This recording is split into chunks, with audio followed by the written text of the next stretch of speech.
আমার কলিজার ভাই ও বোনেরা সবাই কেমন আছেন? আলহামদুলিল্লাহ আমিও ভালো আছি। আজকে আপনাদের সাথে শেয়ার করব এই মজাদার পিঠার রেসিপিটি। তাই চলুন আমরা এখন চলে যাই চুলার কাছে।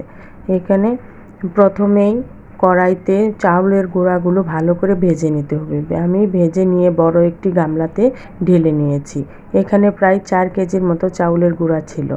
তাই এখানে প্রথমেই আমি পেঁয়াজ কুচি, মরিচ গুঁড়ো, হলুদ গুঁড়ো, জিরে গুঁড়ো, আদা বাটা, গরম মশলা গুঁড়ো, পরিমাণ মতো লবণ এবং সরিষার তেল দিয়ে ভালো করে কচলিয়ে নেব।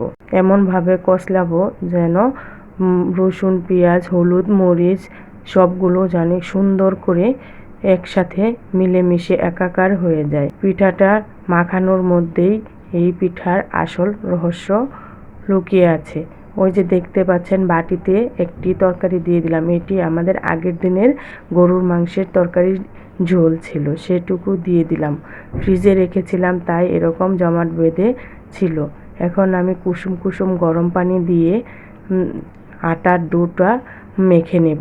সরি, আটা না, এটা হলো পুরাটাই চাউলের গুঁড়ো। চাউলের গুঁড়োটা মেখে নেব। এমনভাবে মেখে নিতে হবে যেন মশলাগুলো আটার পুরো অংশে ভালোভাবে মিশে যায়, কোনো জায়গায় কম বেশি না হয়। এটা অনেক দক্ষতার সহিত করতে হবে। এখন আমি পিঠাটা যে কড়াইয়ে পুরো দিব সেই কড়াইয়ের নিচে আমি কিছু তুষ দিয়ে রাখলাম। এটা আপনি ছাই দিয়েও করতে পারবেন। তুষ দেওয়ার পর উপরে কলার পাতা বিছিয়ে দিয়ে চাউলের ডোটা পুরোটুকু দিয়ে দিলাম। এমনভাবে দিলাম জানি চতুর্দিক দিয়ে সমান পরিমাণে হয়। তারপর কলার পাতাটা উপরে দিয়েও তার উপরে দিয়ে দিলাম তুষ। তুষগুলো দিয়ে উপরে এমনভাবে সাজিয়ে রেখেছি। খুব সাবধানতার সহিত এটি করতে হবে যেন কোনো অংশ দিয়ে এই তুষটা যেতে না পারে। এবং অবশেষে কড়াইয়ের উপরে দিয়ে দিব আগুন। চুলার ভিতর থেকেও যেমন হিট উঠবে, উপর দিয়েও তেমন হিট যাবে। প্রথম 10 মিনিট হাই হিটে জাল দিতে হবে। তারপর চুলার যে তাপ হবে কয়লার মতো, সেটার উপরেই কড়াইটা রেখে দিতে হবে। এটা মূলত পুরার মতো হবে, নিচ দিয়েও আগুন থাকবে, উপরে দিয়েও আগুন থাকবে। সোজা কথা, আগুন চুলার মধ্যে যেভাবে পুরা দিলে পিঠাটা হয় সেই রকম উপরে নিচ থেকে আগুনের তাপে এই পিঠাটা সম্পূর্ণরূপে তৈরি করতে হবে।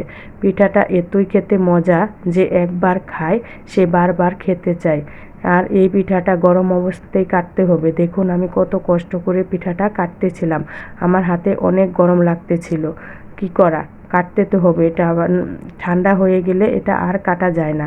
তাই অনেক কষ্ট করে হলেও আমি পিঠাটা কেটে নিয়েছিলাম। আর যে গামছাটা ব্যবহার করেছিলাম সেটা আগে থেকেই ধুয়ে নেওয়া হয়েছিল। ধন্যবাদ সবাইকে। পিঠাটি একবার হলেও ট্রাই করে খেয়ে দেখবেন। আজকের মতো এখানে বিদায় জানাচ্ছি। দেখা হবে অন্য দিন অন্য একটি রেসিপি নিয়ে। আল্লাহ হাফেজ।